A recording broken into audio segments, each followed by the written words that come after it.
Oke, selanjutnya kita bahas tentang kerugian atau disadvantage of geosatellite ya. Kekurangan atau kekurangan daripada satelit geo. Tadi ini advantages yaitu kelebihan. Kekurangannya adalah satelit geo ini tidak bisa meliputi atau melingkupi daerah kutub. Polar region are not covered. Jadi daerah kutub itu tidak bisa diliputi oleh satelit geo.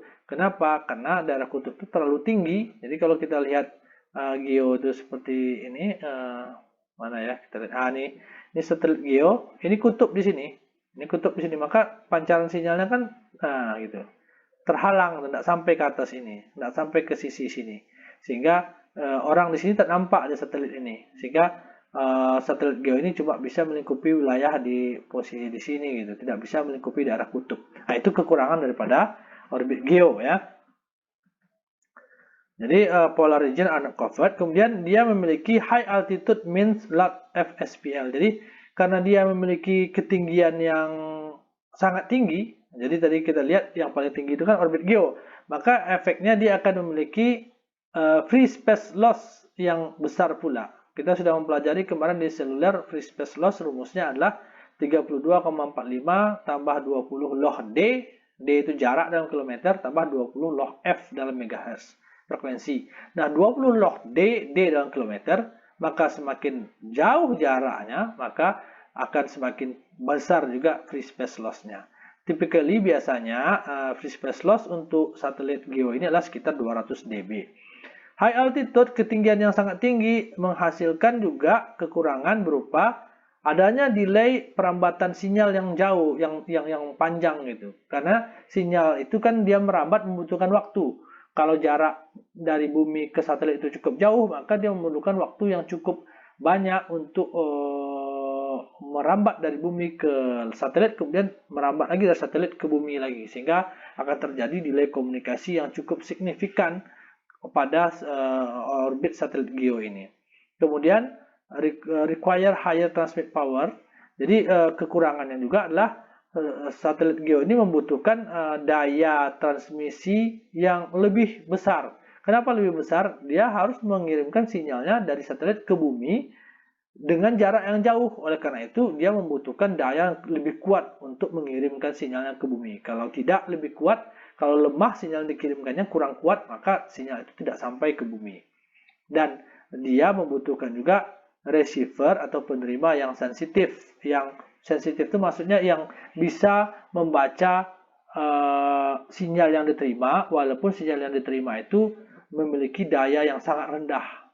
Sehingga itu untuk mendapatkan atau untuk membuat receiver yang sensitif ini, semakin sensitif sebuah receiver itu semakin bagus, artinya juga semakin mahal ya.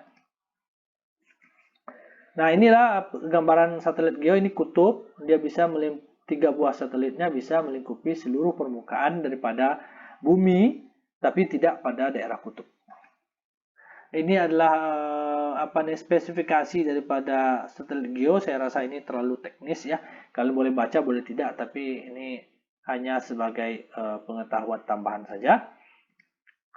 Nah, kita masuk kepada satelit tipe LEO ya, Low Earth Orbit. Low Earth Orbit. Nah, jaraknya dari bumi itu lebih rendah daripada 1.500 km. Not synchronous with Earth. Jadi dia tidak sinkron gerakannya dengan bumi berputar pada subuhnya.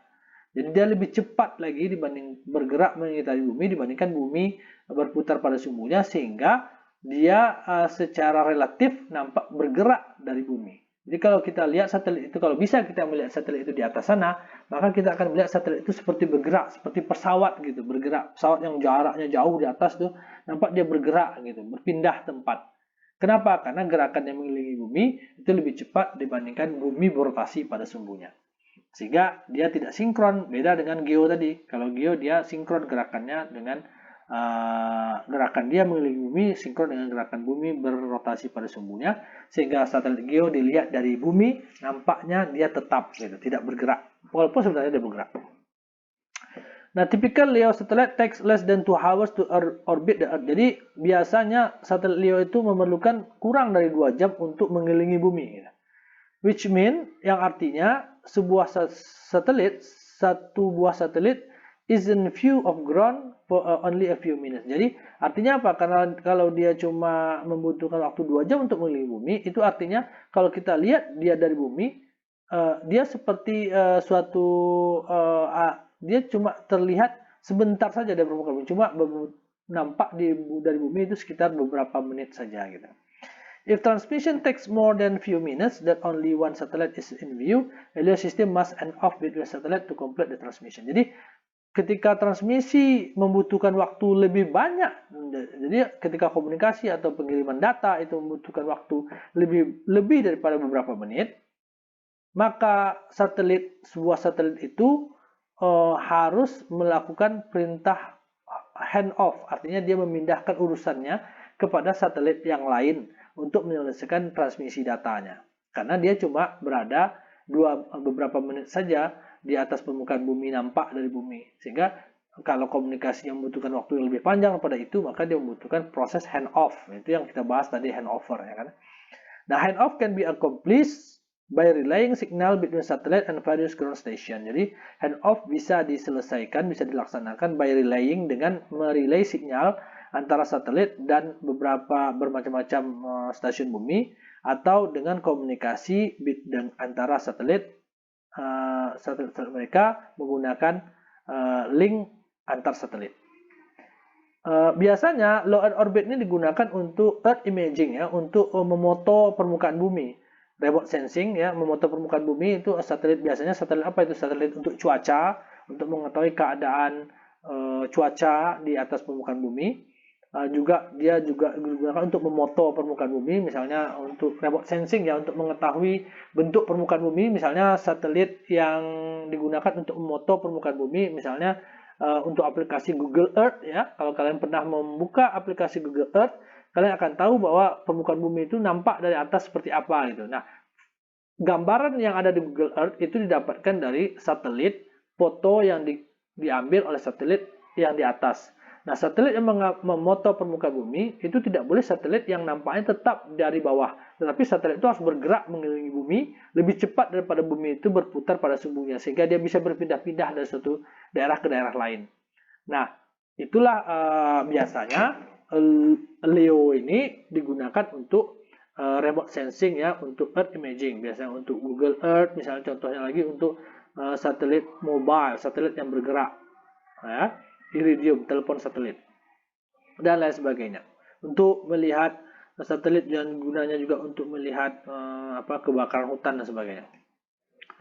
Nah, LEO satelit ini dia harus memiliki sebuah alat tracking yang sophisticated, ya, yang canggih gitu. Alat trackingnya canggih. Kenapa? Karena satelit ini sebentar muncul, sebentar hilang dari pandangan di bumi gitu. Sehingga ketika dia muncul, dia perlu dicek bagaimana cara men-tracknya, posisi dia, dan ketika dia hilang, bagaimana kita mencek posisinya, maka diperlukan suatu alat tracking yang sophisticated, yang canggih. Dan juga switching, yaitu switching itu memindahkan dari suatu sistem ke sistem lain. Keuntungan satelit LEO adalah dia very little delay. Delaynya kecil. Kenapa? Jaraknya dari permukaan bumi tidak jauh gitu. Jadi delay transmisinya, propagasinya tidak terlalu besar. Kemudian operate using small equipment, dia juga menggunakan perangkat yang lebih kecil. Kenapa? Karena sinyalnya lebih dekat, jadi dia tidak memerlukan daya yang besar untuk mengirim ke bumi, sehingga dia tidak memerlukan baterai yang besar, sehingga ukurannya menjadi lebih kecil gitu. Dan dia juga small free space loss, karena jarak yang dekat dengan permukaan bumi, maka dia memiliki loss propagasi atau free space loss yang lebih kecil. Kekurangannya adalah high complex, jadi lebih kompleks dan membutuhkan sistem switching dan sistem kontrol yang canggih. Shorter lifespan, jadi dia memiliki umur yang lebih pendek. Karena dia dekat dengan bumi, maka dia ditarik oleh permukaan bumi lebih kuat.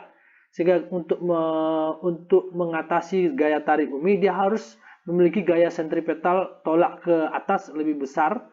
Karena dia membutuhkan gaya tolak ke atas lebih besar, maka dia harus lebih laju memutar permukaan bumi. Ketika dia harus lebih laju memutar permukaan bumi, maka dia membutuhkan baterai energi yang lebih banyak, sehingga baterainya lebih mudah habis, dan maka waktu hidupnya semakin pendek.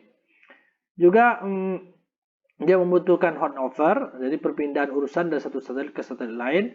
Dia juga memiliki efek Doppler yang tinggi karena dia dianggap seperti bergerak gitu dibandingkan komunikasi yang bergerak antara satu titik dengan titik yang lain, menimbulkan efek Doppler.